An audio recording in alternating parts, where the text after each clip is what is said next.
Hello, ladies and gentlemen, boys and girls, kids of all ages. Welcome to Take the Black Live, the only show on the internet where we, that mean me, Dan Selcke, and he, Daniel Roman, bring you all things sci-fi, fantasy, TV, movies, pop culture, beaming right from our living rooms to your brains.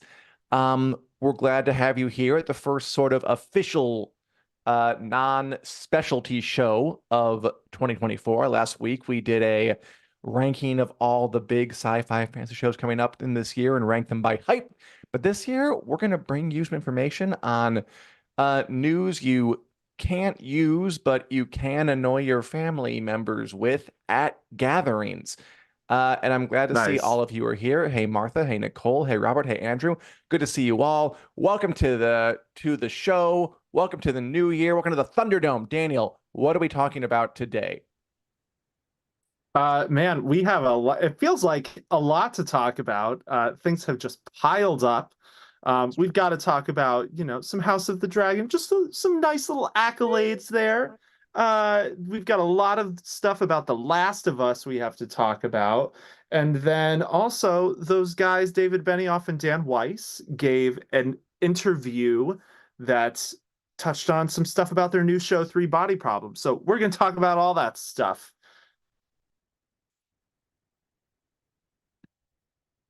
Cool. What's first? Yeah. I that was a lingering pause for anticipation. So up first, let's get into Emmy stuff. So the Creative Arts Emmys happened over the weekend, and Yeah. House of the Dragon netted its first ever Emmy, for outstanding fantasy and sci-fi costumes. Dan, what do you think? Well deserved Emmy. Were there any I snubs mean, you were especially incensed by? um, it was shut out except for this one category. House of the Dragon isn't faring Yes, particularly well at the awards circuit. The Golden Globes happened this week too, and it wasn't even really nominated in many things. Like none of the actors are nominated at the Emmys or the Golden Globes, crazy. I believe, which I think is wrong. Um, so I'm Yeah. glad I got fancy costumes. Good for it.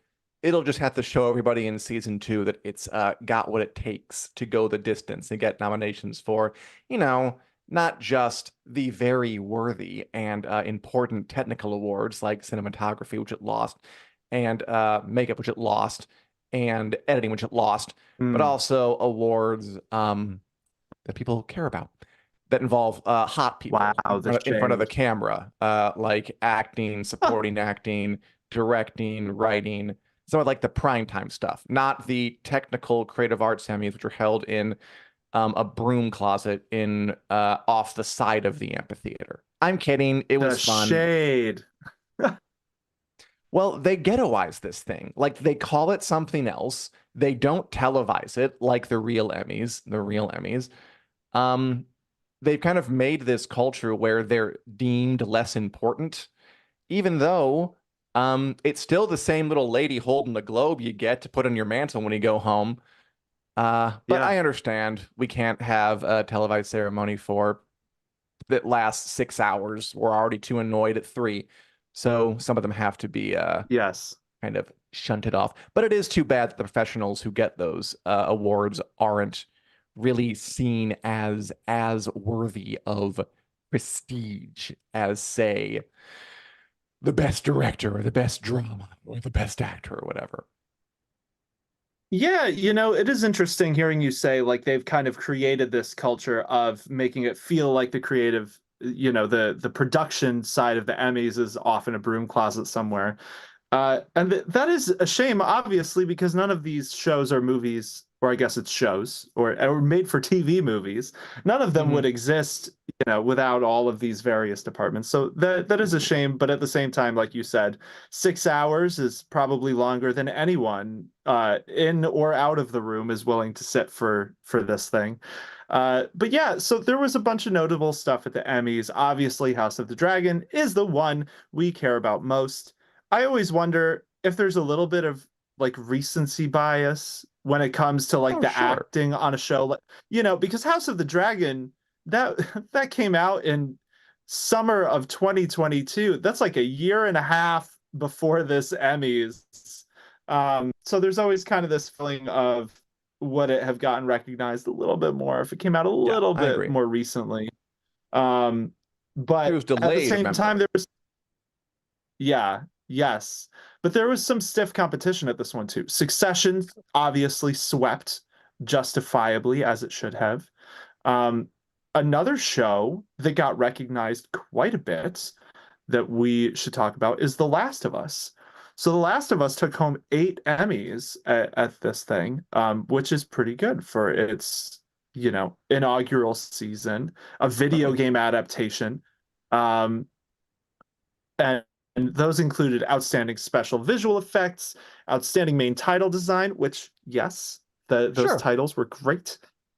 Outstanding sound editing, outstanding prosthetic Yay. makeup, and outstanding picture editing.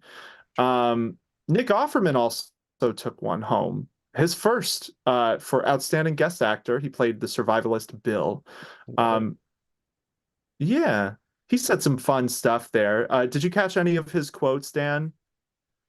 Just that he pitched a spin-off with about him and his gay lover Frank, which probably won't happen. I can't see HBO getting too spin-off happy. I know House of the Dragon was a success, but I don't know. Between that and Penguin and Night of Seven Kingdoms, maybe HBO is turning into a spin-off factory. Maybe. I mean, the nice thing with The Last of Us is they've got Neil Druckmann in the room. That's the creator of the games. He's one of the showrunners. So I feel like there's no reality where he's just going to be cashing in not to make, quick grab. They're not going to go the way of The Walking Dead. Sorry, Walking Dead fans, where they just have spin-offs for every which character because they just want to keep working with the actors. I feel like if they do one, it'll be because there's a real good reason to do the one.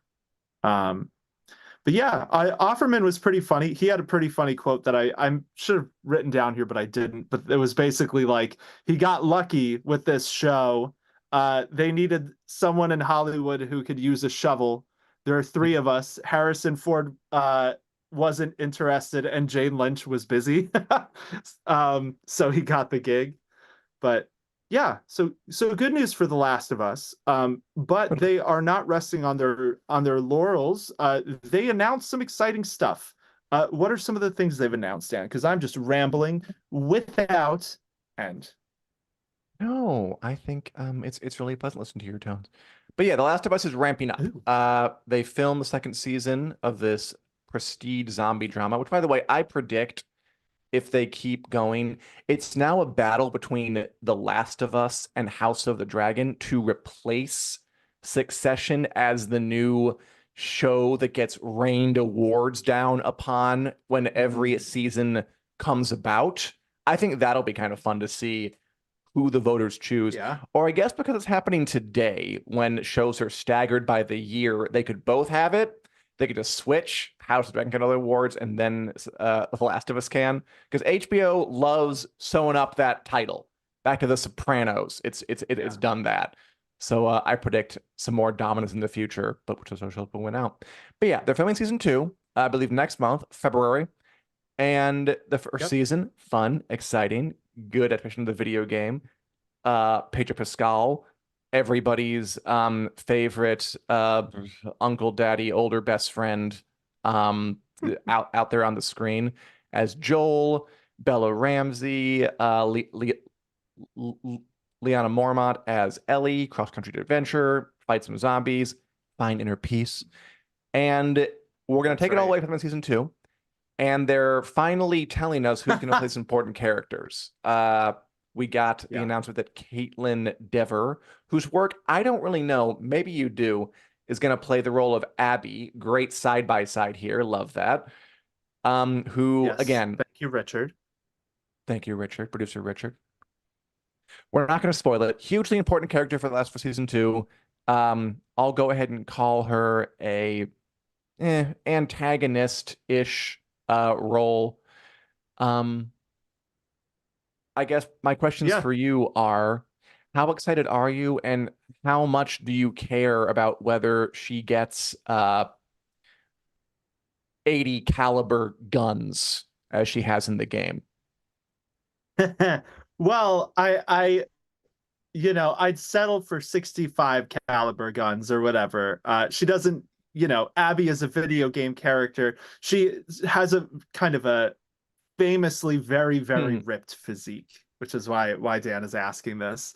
Um, but that very ripped physique is a part of like her story. There's a sure. reason. It's not just, hey, here's Abby, this jacked person.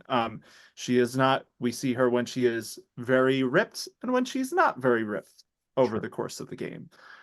So I am hopeful. I she's got to be at least somewhat muscular A little to shredded. have the same presence, I think, as Abby had in the game. But at the same time, this is going to be a new take on the character. Obviously, we could see from that side by side, like Kaitlyn Dever, Yeah, like or Dever. I'm not usually. quite sure how to pronounce your name. I'm sorry if you happen to be listening. Um, You know you are. but she looks a little bit younger than Abby, whether she is or not. Abby kind of Hmm. looks older than her years a little bit in the game. Um, so I'm really excited to see her take on the character. I personally, I will stan Abby. I really like Abby. I think she's a fascinating character. And yeah, it is, it's kind of the whole point of The Last of Us Part Two that you have a hard time knowing whether to say she's an antagonistic type character. Um, she's a very important character on the Yeah. same level, I would say, as Joel or Ellie Oh from yeah, this totally. point forward for the story. So yeah, that's some huge news, and we've been hearing kind of rumbling that this was potentially the case for a while. So Hmm. yeah, Dan, how are you feeling? I saw your hand. Do you know her work, Kaitlyn Dever, or does anyone out there know Kaitlyn Dever's work? Because I really don't. I hear she's great, but I don't I have like things to draw from. Yeah, so I am not personally too familiar. I know she was in Justified, a movie I think called Untouchables, a bunch of other stuff that I haven't seen that's not really genre work. Cool. But, but there's one thing that I do know her from, and that is Uncharted 4, A Thief's End. Oh. So she has actually worked with Naughty Dog before this. So Neil Druckmann like knows her. He kind of shared this nice like welcome, so excited to work with you again message when her casting was announced. Because she played Nathan Drake's daughter Cassie in the fourth Uncharted game. Oh. So yeah, that was quite a while ago at this point. Hmm. She was quite a bit younger than she is now. But yeah, so it's kind of cool to see her coming back to, you know, another Naughty Dog production in a very different medium, playing a much more complicated role. Because Abby is about as complicated as parts get in this series. So That's yeah, true. it's gonna be good stuff. Just have to work with. I don't know. So that's cool. So they're keeping sort of some video game DNA in the transition from Yes. game to TV show. That's neat. Again, as like the premier example of prestige video game adaptation, everything they do is, I feel, important to how video game adaptations in general will be treated going forward. So moves like that, just like taking a voice actor in a video game and putting them into like a huge role in a prestige series are important. Not just because she's a good actress, which I assume she is. Uh, Richard Yeah. loved her and No One Will Save You, but important because it could lend some Nice. respectability to video game actors, which is important because they're going to start losing their jobs to robots. Yeah, well, hopefully not the case. I There was just something about this with SAG-AFTRA signing an agreement for AI with video game studios. Hmm, Haven't looked into the details, but I know a lot of video game voice actors are not very happy today. But yeah, so I agree with you though that it is nice to see actors from video games make that leap. And I think Kaitlyn Dever, would hesitate to really say she was like a video game actor, more so like kind of doing both. Like I think she's done at sure. least as much, if not more, film work than video game work. But like even that aside, you're totally right. And I think The Last of Us has done a really admirable job of keeping some of that DNA. They had the person That's who played cool. Tommy in the games was a different role in the show. They had Troy Baker and Ashley Johnson show up. The Right. actress who played Marlene was the same as in the game. So those kinds of things, it's like if they had a good actor, video games have gotten to the point where like when they hire some of these actors, like anytime someone's like, yes, like Laura Bailey voiced Abby, I'm always like, well, Hmm. she portrayed Abby because she did like full motion capture for Sure. the part. So, that is very different than video game acting where it's like you just go in the booth. Like Right. they're doing a whole range of actual performances. So yeah, that's and actual physical performances, I should say. Not that Totally. Yeah, voice acting I is not its gotcha. own kind of performance. But yeah, so good stuff. But it was not the only Last of Us news. There was another one that just broke today, right? Yeah, young Mazzino, who was in Beef with Stephen Nguyen and Ali Wong, plays Jesse, who I remember. Jesse. Oh hell, is that how you spell his name? I thought it was without the I. I'm gonna have to go back and correct an article. Um, one of Ellie's friends, which is cool Yes. because I hear he's great. Yep, Jesse, another pretty important part, another character we're going to see quite a lot of. This is some great casting. Just looking at the side by side of the actor and the character. And I did like him in Beef, so Oh, another one where I'm like, I'm excited to see what he's going to do with the part. But yeah, so that's all of the major Last of Us stuff. So not too much, but what we did get was really important. totally. Like Dan said, they are due to start filming in February, which is next month. So be prepared for all of the behind the scenes photos that I'm That'd be fun. sure are going to come out. It is going to be fun. Last year was, House of the Dragon leaks from the set. Maybe this year can be the year of the True. Last of Us set photos. Um, what are we going to talk about next, Dan? Okay. So speaking of big shows coming up, this is Yeah. we're a couple months out from the debut of Three Body Problem, which someone said in the chat, Zach, that he wants to change the rankings from last week because the trailer for Three Body Problem looked really, really good. It dropped Yeah. yesterday. This show is a Netflix show, going to come out in March, sci-fi show, and the one of the big important reasons we're paying attention to it is because it is being show ran, which I don't think is a real verb, but you know what I mean. The It counts. showrunners are David Benioff and Dan Weiss, the guys behind Game of Thrones, and Alexander Wu is a third showrunner they're going to have on there. This show being based on a series of books by a Chinese author, has a lot of Chinese settings, so they want to bring him in to, I think, add some verisimilitude and have his expertise. Uh, I don't know what I'm more excited for to watch the show because I've read the first book. It is Okay. challenging, cool, interesting sci-fi, hard sci-fi material, or to see how the internet reacts to Benioff and Weiss, accursed Game of Thrones showrunners who were reviled after the end of the show, being back in the conversation and having a big new thing to talk about. Literally, like yesterday, a tweet went through my feed that called them. I mean, I don't want to. I never know if we can curse on this. Some bad Uh, words. called them some horrible things, and I'm like, so that's still Yeah. happening 4 years later, and I'm just curious to see like if this is great, do they get rehabilitated in the eyes of the internet public? Do the haters kind of dig their heels in and not do anything? Will it matter at all? I mean, because a hit show is a hit show, and internet discourse is different from like real life success. And will the show be Mhm. good? There are a lot of questions here. I'm excited for it for both reasons about me liking the books and more metatextual reasons about Benioff and Weiss being back in the game, man. Yeah.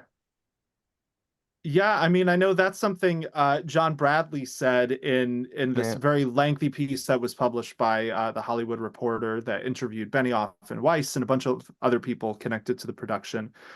John Bradley, who played Samuel Tarly and is in this new Hmm. show, said he hopes this is kind of, like a redemption for Benioff and Weiss, or a way that Right. people can realize how they've always been this great Um, and yeah, I am nervous about that just because of the mob mentality nature of the internet. I I like mean, it. I don't think that's saying anything. Yeah, I mean, I personal feelings aside, I think we've seen a few examples where people kind of have their minds made up beforehand. So Sure. I'm kind of I'd be surprised if the narratives around Benioff and Weiss changed very much, regardless of how good the show is, because that's just kind of, we saw that with a recent example that comes to mind is The Witcher season 3. Like the narrative was already there. People were already ready to be mad. Didn't matter whatsoever how good or not good the season was. Um, so I'm a little nervous about that for this show, but I'm excited to see it. Benioff and Weiss doing new, challenging material. The Three Body Problem is a really, really influential science fiction Hmm. book. I have not read it, so Dan, you have to fill us in on stuff when we watch the trailer in a sec. Um, but yeah, it's going to be interesting. Um, they also talked a little bit about um, House of the Dragon, They did. which, you know, that's that new Game of Thrones prequel show that we've all been obsessing about. They have not seen it. Um, Move on. and basically, they revealed why they didn't take a producer credit on House of the Dragon because so the thing you may not know, viewers at home, apparently it's somewhat standard when you make a series for a network that when they do spin-offs, you can be contractually like guaranteed essentially just payouts because spin-offs were made Hmm. based on a show you had made. Benioff and Weiss had that opportunity with House of the Dragon to basically just get free money from Hmm. the show, and they turned it down. They said no, and explained a little bit about why. Benioff said HBO was kind of confused. I remember their lawyer saying, "But it's just money. We're just going to pay you." And Weiss added, I don't think there is such a thing as free money. For us, if our name is on it, especially that, while being completely detached and uninvolved, it felt like the strain that would come with that hands-off approach, with its success or failure or anything in between, was not worth it. What do you think about this, Dan? Was this a wise choice on their part? Dignity move. I like it. It's great. Dignity Um, move. I mean, they're not involved. They're not writing. They're not directing. They're not show running. They're not producing. I mean, it would have been free money, but it would have been free money for nothing. I think it's cool that they said, no, thank you. We're not going to contribute to it at all. So why should we get paid? I think it's good. And they're right. Like, Yeah. if it was a giant failure, which is not, but if it was, they would have been associated with it and they could be blamed. If it was a huge success, even then, they were saying something about like the reaction to season 8, which they're completely right about, by the way, that What's that? I think it was Weiss who was talking about how praise can sort of mess with your head as much as criticism can. Because, Yup. and I'm paraphrasing now, it's either way, it's people kind of projecting their emotions onto you, and even though one makes you feel well, and one makes you feel good bad, it's all sort of half truth at best. So they dealt with it by just they've always been kind of quiet. They didn't get a lot of interviews, so they just kind of aren't on social media. They just didn't see the hate. They know it's out there, of course, but they weren't Sure. affected by it because like they're not gonna Google themselves to see how many people are calling them idiots. Like it's just not a healthy thing to do. And I think that's cool. I think that's neat that they said, no, we're not involved, so there's no need to pay us. That's fine. Good on them. They Yeah. really do seem, you know what I like about them is that they like take nothing but big swings. Game of Thrones Yeah. was a huge swing. Like no one had ever adapted a series that long, complex, and big in TV format before. And it was, you only get a Game of Thrones size success with a Game of Thrones size swing. It's something that new. Yeah. And it ended up really working in a big way. The Three Body Problem, again, I've read the first book, I haven't read the second two yet. Um, Also very hard material. I don't know if it's going to land. It's like it's really cerebral. It's got a lot of like scientific concepts that they said they're going to have to explain visually because they don't have like pages of dialogue to give a quick physics lesson. Um, I'm not sure it's going to work, but I really admire the chutzpah to try it. And they do that well. They do not do anything um like mild. They don't go for first base hits. Like they go for a home run or a spectacular whiff. And Yeah. I think that's cool. And I think they're cool. And I'm looking forward to seeing their work. Yeah, I that's a thing I like about them as well. And they did talk a little bit about the why of this in that Hollywood Reporter piece, which if you haven't read, you should, and you're interested in this stuff, it's absolutely worth a read. Basically what they said was, some creators can be working on 10 different projects at once, and they make Ryan really Murphy, great Shonda stuff, and Rhimes. yep, that's just the way they work. Taylor Sheridan, probably another one. Yeah. Um, they said, we just don't work like that. That's just not the way we work best. How we work best is really picking one thing and hard focusing on it. We like to be on set every day, which not all showrunners or when people are working on multiple projects, that becomes not a reality. You can't be on Mhm. set for every project every day. But that's how they like to work. They want to be on set, and they recalled seeing this material for the first time because they hadn't heard of the three body problem until Netflix's head of scripted series, Peter Friedlander, basically approached them and said, "Hey, I've been trying to get this thing made for years. Would you read these books and give it a shot?" And basically, they read the books while they were on a promo tour for Game of Thrones season 8. And this quote from, I think it's Benioff, he said, "It was the first thing we'd come across since Thrones where we were actually scared.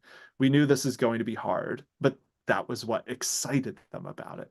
So, Yeah. yeah, I people forget that Thrones was their first show. So I'm excited to see what these, now experienced television people, Benioff and Weiss, can do with another series. I am too. Um, Bring it on. yeah. Uh, One last thing to hit, and then I guess we should probably watch this trailer for the Three Body Problem. But the last thing I wanted to mention, they talked about their Star Wars movie that they were trying to get made, which was the first Jedi, essentially like how the first person became a Jedi, where the first lightsaber came from, stuff like that. They basically said Lucasfilm ended up not wanting to do a first Jedi story. We had a very specific story idea in mind, and ultimately they decided they didn't want to do that, and we totally get it. It's their company and Whatever. their IP, but we weren't the droids they were looking for. So Ah. that's it. That lays that to rest. Well, sounds But like yeah, they've watched Star Wars before. sounds like that could be the case. But anything else you want to hit on from that piece before we dive into this trailer here, Dan? No, this thing comes out in March. I'm excited for it. Let's see what it's all about. Roll the clip. Yes. Okay. So what do we you're gonna have to tell us when to pause here because I don't Okay, know I will. anything about this. I mean, it's a hard Blood letter thing to blood analyze. numbers on the wall. Okay, pause on the little weird numbers in front of the screen. I Yeah. will say, What's well, that one thing about? about the show, well, I don't know why I said that. It's a mystery show. So you know what? You get to find out for yourself. It's creepy and it's weird. Okay. One thing I'll say is that go forward a tick to the lady sitting in her seat. It looks like they are going to change. That's the one. They're going to change some of the cast. So it sounds like they're going to change a fair amount. Like the book Hmm. is pretty much all Chinese characters in China doing sciencey things, and then there's also a alien extraterrestrial element. They're going to go more international, as they said with the cast, Yes. which could be dicey if they're accused of appropriation, or it could be a good thing if it makes the show more accessible. It's in English, which apparently the rights holders wanted. because there already is a Chinese Yes. adaptation of it. It's like word for word exact and didn't do very well. It's just it's gonna be and again, the book is so much of it is about kind of explaining the science. It's not the most character-driven story, so they're gonna have to flesh things out a bit. Yeah. They'll have to change more than they did with Game of Thrones. I'm curious. Keep on rolling. Yeah. Basically, it's Yeah, that about. was Go ahead. I was just going to say they mentioned that in the interview, just this idea that they were going to try to make it more international, but also that like you said, dicey line of not appropriating, but they were tasked with making an English adaptation of this Hmm. because the Chinese rights were held up elsewhere. But one thing they said that I thought was really interesting was, uh, they wonder sometimes when people say we wish it was exactly like the book, if they got that, if they would really actually enjoy that in a television show because they're different mediums. And here's an instance where people can compare because there was a very We can faithful, compare. apparently, Chinese adaptation of this. So, Yeah. yeah, Keep a that'll be rolling. interesting. Yeah, it will be. It'll be interesting, man. It's gonna be a strange watch. Roll on, please, producer Richard. The setup is that scientists are A, seeing weird numbers. I wonder why. And B, many are dying mysteriously. Why? What do you still see? The numbers, perhaps. Shh. I'm sure it'll be an early thing. That's not too much of the thing. Um, I like the imagery. You will notice Benedict Wong is in some of these shots. Yep. Pause on him. That guy is Liam Cunningham, who played Davos Seaworth. They brought over a few Game of Thrones Yep. alum. They brought over Liam Cunningham, played Davos. They brought over John Bradley, who played Samuel Tarly. They brought over Jonathan Pryce, who's like an Oscar-winning actor, like decades before. He's not like a Game of Thrones person, but he played the High Sparrow. They're Yeah. all in this. So, Game of Thrones was chock full of acting talent. Why not use some? That's fun. That'll be fun to see him in like a very different role. And they're not playing the same kind of Yeah, characters. This guy is a jerk. he's I that. think Sam's a jerk. I don't know who Jonathan Pryce is playing. Oh, he's a jerk. So I believe Liam Cunningham is playing like the head of a British spy agency. And I'm pretty sure Jonathan Pryce is playing a cult leader. So Cult High leader. Oh. Sparrow, that's what the Hollywood Reporter piece said. All So right. that'll be Well, interesting. And yet John Bradley, apparently a little bit of a jerk in this show. Uh, he said Benioff and Weiss told him they were writing a character just like him. And he said, that's always a little weird. Like, what do you think I'm like that you think this character's like me? So it'll be interesting to see John Bradley in this show. also, But John Bradley, shall from we? what I could tell, his character name I forget, but I do not believe that character is in the book at all. So I think they're inventing him.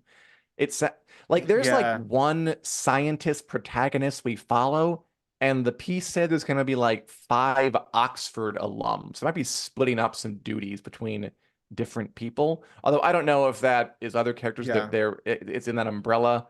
It's going to be different, but only I've read it in this room, so I'm the only one who will care. yeah. Roll on. You're the only one who will know.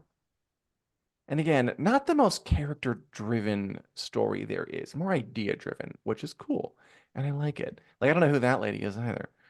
Let's see if they show Benedict Wong at any point. I think that was him right there. The dude who plays, I think his name is literally Wong in the Marvel Cinematic Universe, like Yeah, the monk who trains with yeah, Doctor yeah. Strange, is a part of this. He plays maybe the only, oh, here, right there. Benedict Wong as Wong. He plays Yep, maybe, is that Benedict Wong? Like he plays a it character is. named Dashi, who I think is like the only character from the book who actually sort of stood out to me as like a fun character. That's the role you want. Hmm. You want that guy's role. He's like kind of sassy and fun and gets quips and is a bit, because a lot of them are like, scientists, they're nerds. They're all like cerebral and thinky and just kind of talk in complete sentences about things that are important. And then Dashi comes in and like mixes it up a bit. So he is a fun role.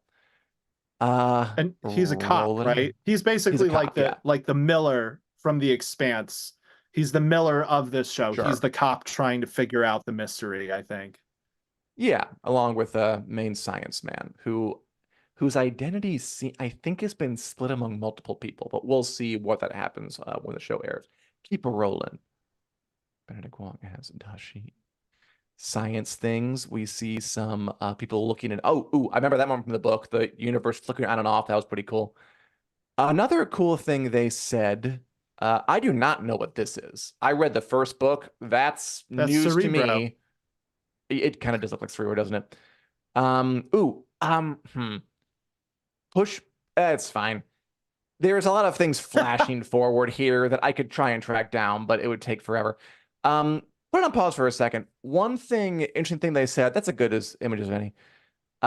You'll see like some images in there of people in communist Red Guard uniforms back from when Mao Zedong was in charge of China. So there are some flashbacks in the book to the Cultural Revolution of China in the 70s. And this is an interesting wrinkle that you get when you're adapting a Chinese book. They said that the Chinese adaptation of this story, like they couldn't really depict the Cultural Revolution bits because that's verboten in China. Like they have a pretty strict surveillance over there. And like you're not allowed to talk about that part of history because that part of history, if you don't know, was pretty coconuts. And a lot of people died or suffered, and it was unpleasant. But this story kind of like hinges on it. Like there's a really the Cultural Revolution Hmm. is this really important kind of inciting incident to this larger tale of extraterrestrial first contact. And whereas the Chinese adaptation adapted it like word for word, it had to like leave all of that out. Whereas the American adaptation can include all of that because we don't have that kind of censorship here, but it changes like other things. So there's it's again, it's a very interesting exercise in adaptation to compare these two things. Any thoughts, Daniel? Should Yeah. we roll on? I think that that was something that stood out to me too, that I think is fascinating. And it will be really interesting to look at these two adaptations side by side. And because, this idea that that really important event couldn't be depicted because of the way the censorship works in China and them not needing to worry about it here. Mm-hmm. Um, I don't know. I think that's fascinating. I'm Me very too. curious. Yeah, roll it on. There were other trailers that had more. Oh, that's cool. Uh, no, I don't know about everything.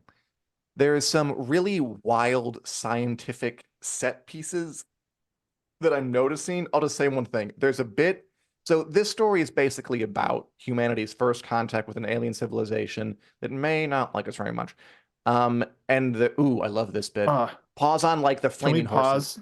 Yeah. That actually that's any of this is good. So there's the three body problem is like a virtual reality game basically that simulates this alien Huh. civilization. I'm probably spoiling too much. It's a virtual reality game, kind of. It might also be a simulation of an alien civilization's ancient past. So if you're wondering how we're Huh. seeing like a scientific show that also has scenes in churches with horses on fire, a lot of that takes place in this virtual reality game, which has some great scenes, some really imaginative, cool set pieces from the books. Hmm. The books are cool because they are so nerdy and sciency, but also he has a great visual imagination. And like there are scenes that would absolutely work in a visual medium like TV. Like there's we don't have to go back, but there's one scene where the aliens like unfold a proton into like 18 dimensions and just like one proton becomes like this giant city. And I saw it and I'm like, oh, that's what it is. That's definitely what it is. And we don't have to go back, but I saw that in the trailer. And and when I'm reading that, I'm like, what are they gonna do with this? Like it's gonna take some design acumen and some imagination to do it on screen. And again, these guys, they swing big. They do not go for first base. They go for like home plate and home plate again. So I'm curious to see how they pull it off. Keep it rolling. Double home run. And John Bradley there. I love the people being shot up by the moons, the gravity of the army going up. It's another scene from there. Liam Cunningham's like, oh no, this looks really bad.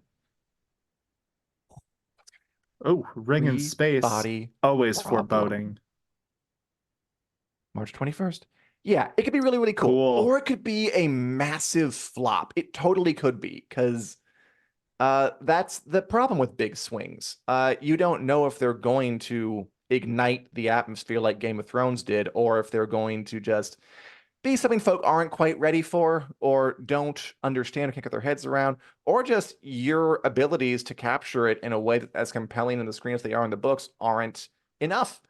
So we'll see in Yeah. March, but I'm definitely curious. I like it when someone does something that challenges themselves because it challenges me as a viewer too, and I'm all about that. Julie Yeah. says, looks like it's going to be nerderly. It should be a word. I'll be watching. Yeah, Yes. I'm into it too. Nicole too. Let's watch, guys. Let's see what this is like. The three body problem. It's happening. Benioff and Weiss back in the Yeah. game. What's it going to be? Who knows? We'll see. Yeah. I'm definitely excited for this one. I think it's going to be one of the releases we probably talk about the most this year, I have a feeling. Show. Oh yeah, Maybe aside from that dragon show whenever that comes that back around in dragon the show. summer. That dragon show. I have to be honest, one of the things that makes me most nervous for the three body problem is just that Mhm. it's Netflix. Like, am I by That's myself in that? true. Because No, I you're feel like not. Netflix, they've just it almost feels like sometimes there's a bar with Netflix where its shows can't be too good, and then every once in a while it has a show that just like shoots past it. Like The Fall of the House of Usher is one where I was like, that could be on HBO and I wouldn't be surprised. But a lot of Mhm. Netflix shows, so there's a little context for this, which we can maybe it's time to get into what we're watching. I watched a different Netflix thing and I was What was it? weirdly I'm curious. disappointed. Go ahead. So I watched Rebel Moon. Oh yeah. How was that? I did I not, watched but I've heard, weak things. it. It's Dan, I've been having an existential crisis because of Rebel Moon. Really? So Zack let me give you Snyder, the context stop here. torturing Daniel's nights. It's not Zack Snyder. It's not Zack Snyder actually. So in the past week, I've watched Rebel Moon and I've watched Saltburn. Um, And basically, Rebel Moon is a Star Wars knockoff, and it feels like a Star Wars knockoff, except it's Okay. also like Zack Snyder's like cultural museum in space, because he just kind of takes different historical cultural milieus like Gladiator Arena, Viking Longhouse, Nazis, and he just kind of mashes them all together for no real reason. So Okay. it feels a little bit like walking through a bunch of different cultures. It's kind of it's a silly movie, is what I'll say. It's like All right. it's not a good movie, but Okay. I was entertained the whole time I was watching it. Um, Support that. so the reason I have an existential crisis is because I also watched Saltburn, which if do you know what Saltburn is about at all, Dan? I know it's a movie and people have been talking about it. I don't know what it is though, no.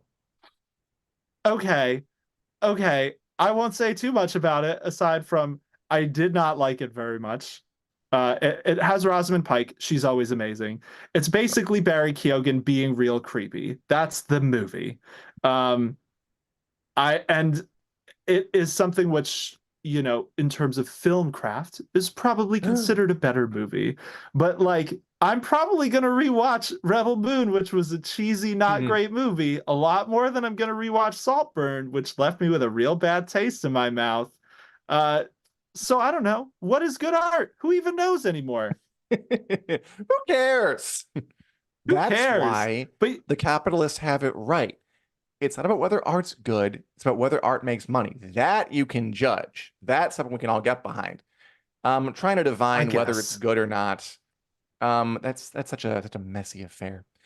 By the Yeah, way, Nicole watched Rebel Moon, just okay, Star Wars knockoff, and JP totally. thinks it was soulless garbage. I assume that JP was referring to Rebel Moon there. Andrew asks Yeah. Daniel, will you watch the R-rated extended cut of Rebel Moon? So here's my problem with this. Yes, of course I am because I watched the first one and basically it's a fine movie to like have beer and drink popcorn to.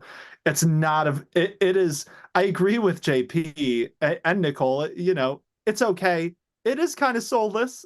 They really rushed through. They got some good actors and then gave them like six lines, Hmm. which I was really surprised by. But so the second half of this movie feels like they cut a bunch of stuff out. So this is the thing where I'm kind of Mm, like, I hate that they're trying to replicate the Snyder cut with the whole 3 hour extended thing because it's gotcha. like the movie they released feels like an incomplete movie. Like they basically go from place to place for the middle act of this movie. And in each place they have a conversation with someone and then they're like, "You're right. We should join your cause." And then they just move on to the next place. One person the writing is very, very on the nose. So, like, my example of Well, this is one scene, a badass person kills this creature, and then everyone's like, "Good job," and they're like, "Revenge is sad, and this could be you. Don't forget that revenge is poison." And the very next scene, they go to a different cultural milieu, meet okay. some to recruit someone else, and the main character is like, "Oh, you won't do it for justice, but what about revenge?" And it's like, they just said revenge was bad a scene ago. Didn't you hear them? So yeah, I'm just ranting now about Rebel Moon, but it was a very fun bad movie, is what I would call it. Cool. But I'm yes, I'll watch it. glad Sorry, you sort Andrew. of enjoyed it. Yes, What about Percy Jackson? I think we're both watching that. That's a pretty big new show on Disney Plus. Um, yes, I've been watching it, and I think it's nice. It's this adaptation of this young adult post Harry Potter yeah. fantasy series, Percy Jackson and the Olympians, and it's fun. It's earnest. It's feels like a good young adult series. These kids are sons of Greek and daughters of Greek gods. They're going off on an adventure. They're bonding. They're growing. They're learning about themselves. Their good hearts are winning out. Performances are fun. They hired all these cool adult actors to kind of shepherd them along the way. It's nice. Um, Obviously, it hasn't moved me to tears or anything, but it's nice. How about you? Yeah, I mean, I agree pretty much with what you just said. I haven't seen, I guess it's today's or yesterday's. I haven't seen the most Yesterday's. recent episode, but I really enjoyed, okay, yesterday's. I really Mhm. enjoyed what I have seen of the show so far, which is the first four.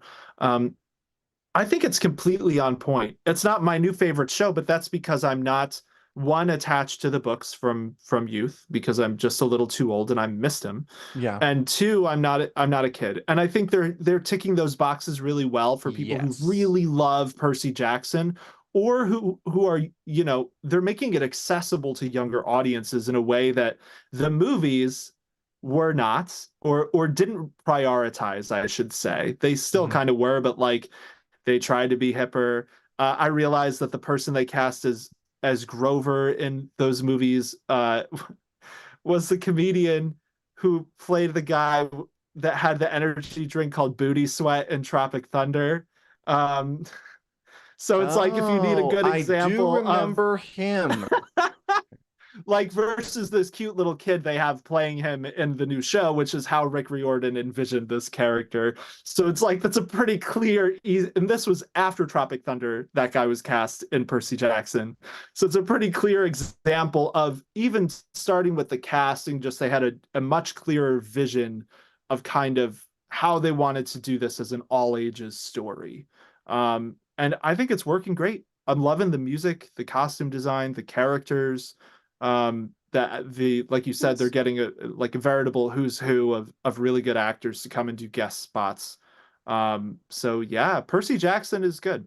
I'm enjoying it. Happy Yeah. for the stands that they're getting a Yeah. good show of their beloved story. Our commenters too. Andrew Haley is enjoying it. Robert Harris says it Cool. reminds him of Sky High from Disney Channel. See, I never watched Sky High, but yes, I get it. I get it. Same. It's a well-made Disney show. It's like family friendly. It's not going to rock the boat too much, but it's well made and it's good and it's fine and it's nice and it's cool. I like it. There Yeah, are things that like as a full grown like 30 something I don't think can really touch me the way they could if I was like a teenager or something or a teenager, but I can totally agree. recognize quality and it's quality. Good for it. And I believe that JP asked you what you thought of the lead actress in Rebel Moon. Uh any thoughts on that?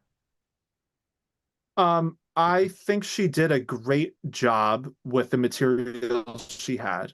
I enjoyed watching her. I think she had some cool fight scenes, and I think she did the physicality in the fight scenes really well. I think the biggest problem for me, like if you're asking me to like critique things like performances in Rebel Moon, Mhm. like my biggest problem is the writing was really lazy in a lot of scenes. So it's hard for actors to do their most with it. Sure. Like there is another one. Let me see if I can find his name that I was really, really shocked by. Jimon Hansu. Um, he's been in a bunch of movies. He was in the Guardians of the Galaxy movies. He has I want to say like 10 lines in this movie. And I'm like, you got an actor like this guy and gave him no material whatsoever. Um, that's the kind of thing where it's like the director's cut might make it better, but like you should have just waited and released the director's cut instead of trying to, fake that director's cut energy. So yeah, That's a long-winded way of different saying thing. I liked her a lot. Um, but she's kind of handicapped by some of the material she's working with. What Sure. did you think? You're asking me? I didn't see it. Or if we're asking them, what did Well, you I'm think, asking Jay? them in the chat. Yes. It's a good point. I lost the names because I don't Julie, have chat open for my right, slow right, right. internet. Julie, I've wanted to watch Fargo for ages. Hopefully I will. She's watching Fargo right now. Good choice. We should go Oh, on to the nice. lightning round, but really quick, because it just came out. Are you watching Echo? I am watching Echo. Yeah, I watched the Give us your first lightning two round Echoes. impressions. All right, my lightning round impressions are that Echo, I think, is off to a really promising start. I'm enjoying it a lot. I think it is really well made, and the silences necessary to having a deaf lead character make it a more gripping watch than a lot of things Marvel has done recently. Um, I'm really curious to see where they go from here. I wish it was more than 5 episodes because I'm already almost halfway through. It's real nice to see characters like the Kingpin and Daredevil back with Charlie Cox and Vincent D'Onofrio. So yeah, Echo is a cautious thumbs up for me right now. I am enjoying it. Nice. You haven't Yeah, seen it, I've right? heard it's decent. I haven't. It's weird that they would release Secret Invasion, that turd, like one episode at a time per week. They drop all of these all at once. Um, I don't know, strange choices over there. And yes, they did, Nicole. All five are now Strange available. choices. I know, like apparently Yes. it's decent. So why don't they have confidence in this one? I don't know. Um, let's go I on to the actual. Sorry, you have a theory, Daniel? Well, I was just gonna say, part of me wonders how much of it has to do with confidence in a production and how much is just general confidence in Marvel or its release models or things like that. Um, because it is weird that their last two shows. So we had What If that dropped in December, and they were just like, sure, one episode a Holiday. day during Christmas when all the journalists aren't even around. Like it felt like they were kind of like, here you go, we'll just kind of drop this and we don't really care if no one cares. Um, Echo, like, yeah, I'm a little surprised because 5 episodes is not that short for a Marvel thing, right? Like, No. Secret Invasion was 6. They have a lot of Loki, both seasons were 6 episodes. So it's not like they don't do the shorter seasons, but yeah, I'm not sure why they did this with Echo, especially because so far it's been really enjoyable. So I mean, get it together, Disney. yeah, this whole thing where like, what if it's one episode per day, some are all at once, some are once a week. I don't know if it's working. There's consistency is a virtue. Maybe we Yeah. don't know how good we had it when everything was predictable. Leo points out it's getting mixed reviews, and like, yes, not everyone likes it, but after Secret Invasion, Yeah, man, like that bar is low. It's at least it is. it's fresh on Rotten Tomatoes. It's not rotten, so it's overall folks seem to like it. And frankly, after some of the hits Marvel's been taking, I was prepared for the worst. So Yeah. I'm um I'm frankly impressed with it's not bad. Probably more Yeah. than I Well, should it's be. the nice thing about Echo is that it's very character focused so far, which is a Mhm. big departure from like Secret Invasion, where it's like it wasn't really about the characters. It was about this scroll revolution. And then they were like, and also maybe care about the characters a little bit. Like this is about how this character ended up being the person she is. And the first Nice. episode is really all about that. Like, and they recycled a little bit of footage from like uh Hawkeye. I didn't even mind because it roots you so much in her perspective that it feels like a thing that I'm way more interested in why it exists than Secret Invasion. So Nice. yeah, low bar to clear unless it really stumbles in the back half, which it could. I haven't seen it, and Sure. Marvel has hurt us before. Uh, yeah, Echo's off to a good start, All I right, think. let's do the lightning because we are getting on in Oh, the we're time. pushing And by the way, time. Andrew, we see that they read Heir of the Empire, Andrew, to Dark Force Rising. Very cool. We'll talk more books next week. But right now, let's do the lightning round where we give our 20-second opinions on news of the day. Daniel, who's going first? I'm gonna ask you this first one, I think. Hit me all. So Max, RIP, Max has canceled its pirate dramedy. Our flag means death after 2 seasons. Yeah, it's too bad. I liked Our Flag Means Death. I thought it was this kind of mild, chill, relaxed vibe of a show that went down very easy, maybe a little too easy. It was almost like too low stakes for me to really just love it. But I liked that it was so queer friendly. That was like its main innovation, I think. I thought it was like Totally. warmly, like more smiles than laughs, but it's too bad. Goodbye, Our Flag Means Death. Um, hey, Daniel, Stranger Things season 5 has Yes. production. Don't believe me? Here's a picture. Yeah, Stranger Things season 5 is officially seems like it started filming. So that's exciting. There's a little bit of controversy around some of the cast members Yeah, of and some course. statements they've made in regards to Palestine. So it's a bit of a murky time for Stranger Things and people calling for boycotts and stuff. But it is filming. So we'll see how everything plays out. Good on it. All right, Dan, it's official. I think you called this 1 month ago. Lucasfilm is making a Mandalorian movie. This is a complicated topic because yeah, they're making a Mandalorian movie. So far as I can tell, they're making a Mandalorian movie rather than making a new season of The Mandalorian. They haven't said that outright, but I think it's what's happening because I think they need to make it in time for Ahsoka season 2 because that has to be in time for another movie. Ooh, they dug themselves a space hole here in their shared universe thing. So we'll see what they can do with it.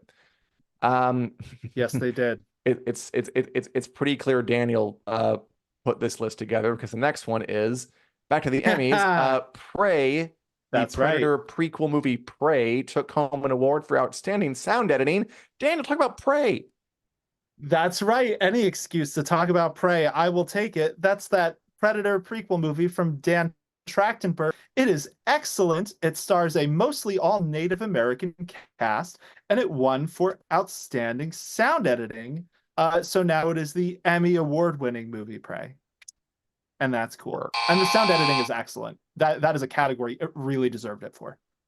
Nice, love it. All right, Dan. I'm curious about this one. So Patrick Stewart, who played Jean-Luc Picard for years on Star Trek Next Generation, he says a movie script about Jean-Luc Picard exists. What's that about? That sounds fine. I mean, it's in this era of so many spin-offs, movies, TV shows, like it exists is so far removed from it's going to happen. I really wouldn't put a Yeah. ton of stock into it.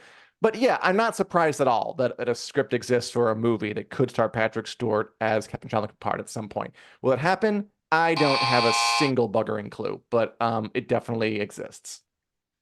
Daniel, speaking of spacefaring shows taking inspiration from Star Trek, Seth MacFarlane weighed in on The Orville, a show that we both like a lot, saying the show is not dead. Will season 4 happen? We'll see. It's been a lot of back and forth with the Orville. Season 3 premiered back in summer 2022. And so most recently, Adrian Palicki, who plays Commander Kelly Grayson, said she's not doing it anymore. And basically, Seth MacFarlane came up with this statement, and he said, He carefully kept it very politically nicely worded, like Hulu's statement, and said, "No one's told me it's dead, so we're Mm-hmm. assuming it's not dead." So till he Groovy. gets that call, so are we. Um, okay. I I have weird feelings about this one.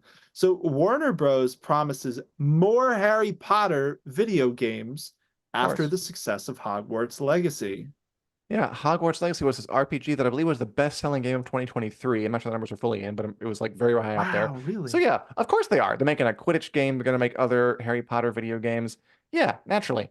I guess I'm gonna guess your complicated feelings involve Harry Potter creator and author J.K. Rowling being Of a course. proud transphobe and her being in the spotlight no matter what. Yes. But I mean, money gonna money, so we're gonna get what we get. We'll see what happens. And finally, another Fair. one that you can tell Daniel put on here. Daniel, The Expanse, the sci-fi series we mentioned Yep. before.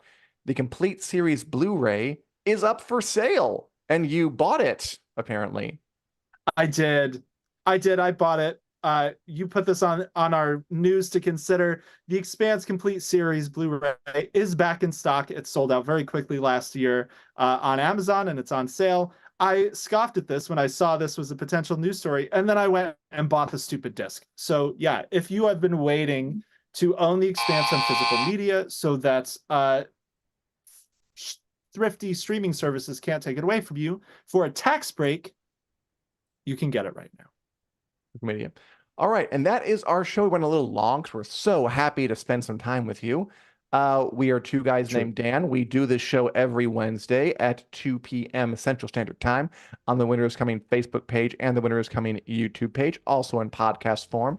Wherever podcasts are available, be it Google Play, iTunes, elsewhere. If you're watching us, hit subscribe, ring the bell, leave a like, leave a comment, share it with your loved ones. We appreciate it, and we appreciate you. Join us next week for more stuff. Bye. Take care, all.